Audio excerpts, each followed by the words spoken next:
sister and I have always been mistaken as twins. I'm 19 and she's 16, but we have the same height, skin tone, and similar voice. She also has a habit of being a copycat, from the way I dress to hobbies, even piercings. I know it's cute if you look at it from the outside, but sometimes it gets annoying. Like, yeah, we are quite close too, but why does she always happen to pick up everything I pick up?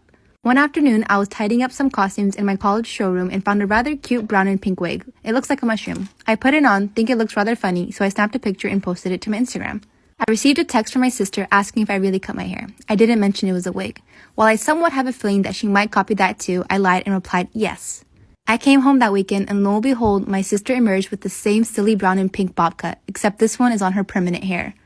She was surprised that I arrived with my hair still long, then realized that I lied to her. She was furious that she had to cut that silly hairstyle because she thought I had it. Our parents think that it's a really bad joke and wanted me to cut my hair too to make it up to her. So am I the asshole for telling my sister I cut my hair when I really didn't? 4 months ago, I gave birth to my fourth and last child. It was a high-risk pregnancy, and the birth was very difficult. My doctors advised me not to have any more kids, and I agreed. My husband had a vasectomy, and now he's recovering. My little sister's been trying to have a family for a while now, but she recently found out that she can't conceive. My family suggested surrogacy or adoption, but my sister said that she would have to think about it. She called me a few nights ago and told me that she's decided on surrogacy with her boyfriend. That's when she brought up the fact how I had done so well with all my pregnancies and how I must love being pregnant. I knew exactly where this was going and reminded her how my last pregnancy was, and yet she told me everything was fine now, so what's my issue? I told her just because I'm fine now doesn't mean that I'll be fine next time. That's when she straight up asked me if I'll be her surrogate or not, and I told her no, and that I didn't want to leave my kids without a mother or my husband a widow. She went ballistic on the phone and called me selfish and a bitch and wouldn't stop. The next morning my phone was blowing up with notifications and everyone, including our mother, was against me. So am I being selfish because I'm not putting my own health at risk to give her a baby? My boyfriend proposed to me on Christmas. Everything was perfect. He bought me this beautiful Tiffany & Co. diamond ring. The ring was a little big, so I decided to go in to get it resized. They took the ring into the bag and tried to pull up his information, but were unable to. After inspecting the ring, the manager comes out and shows me that it's not a Tiffany ring, saying there's no engraving on the inside. My first thought is he probably bought it used from someone and got duped. So when I got home, I asked him if he got it used and it's okay, but he flipped out on me, saying no, it's brand new from the Tiffany store. He got upset, saying I'm snooping around for the price of the ring. He told me I should have consulted him and he would have had it sized for me and that it feels like I'm going behind his back. So I did a little snooping. I went on his Amazon account and I saw that he purchased 2 rings. The first one was bought December 2nd, the one he gave me on Christmas, and then another one a size smaller last night. I'm not upset that he didn't buy me a Tiffany ring. I'm upset that he lied about it. I told him I didn't need the ring. He could have bought me a $200 14 karat gold band at Macy's and I would have been fine. Instead, he spent money on a box and 2 fake rings. He then confessed and said he got the box from his friend who proposed with a Tiffany ring. I don't know what to do.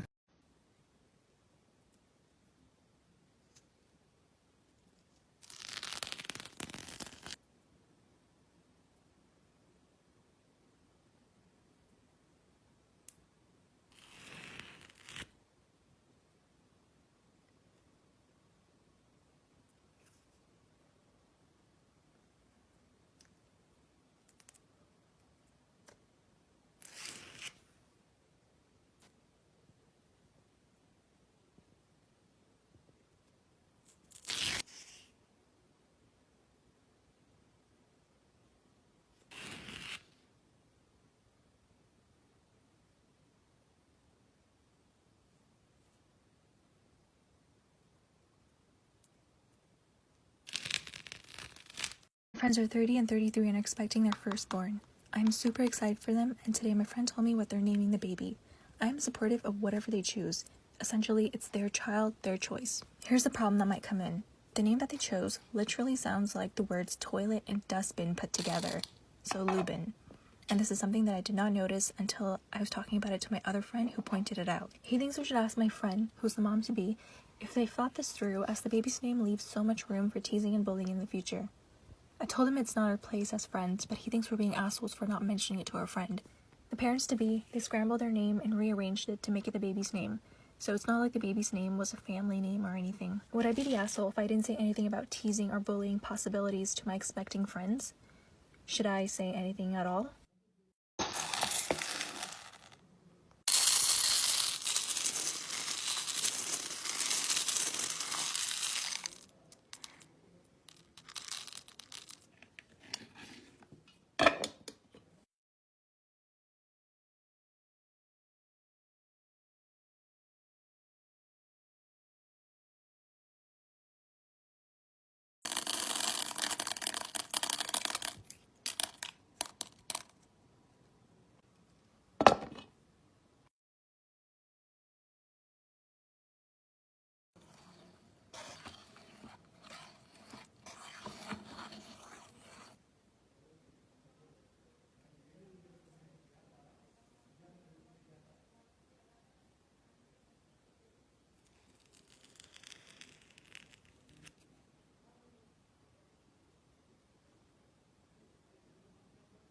This is how a fortune teller saved my life. One night after work, my friend Abby and I decided to go out and grab a drink. On the way, Abby noticed a little hole-in-the-wall business that had a sign out front that said psychic readings. Abby's always doing spontaneous and super random things, so of course she pulled over as soon as she saw it and insisted that we go in. I was apprehensive at first, but she talked me into it. I never believed in this sort of thing, but I figured I'd go in to make Abby happy. As we walked in, we were greeted by a very old woman that reeked of cheap perfume. She brought us to the back room where I noticed 3 or 4 cats lounging about. She read Abby's palm first and told her a super generic fortune that sounded like she got it off of Google Daily Horoscopes. I couldn't help but to scoff. When it was my turn, she grabbed my hand and began reading my palm. She seemed to be taking forever with my reading. Then she looked up at me with a worried look, gripped my hand so hard that it hurt, and said, "You will receive something that doesn't belong to you in the coming months. It will be wet. Stay at a friend or family member's house that day, dear." I gave her a strange look and we left and went on with our night. Little did I know this piece of information would end up saving my life.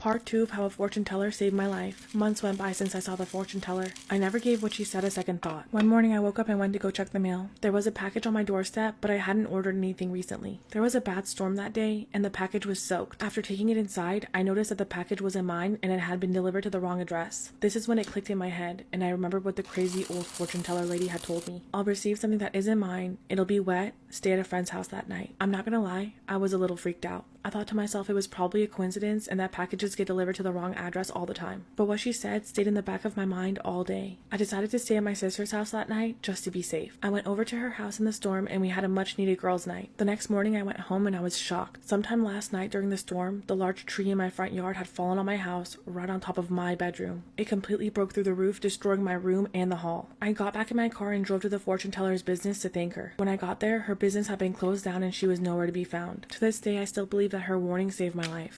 I was a product of an affair between my mom and dad. My mom was already married and had a 1-year-old daughter. She wanted to abort me, but my dad begged her and paid her a hefty sum. She signed over all rights and I didn't see her for my 14 years of life.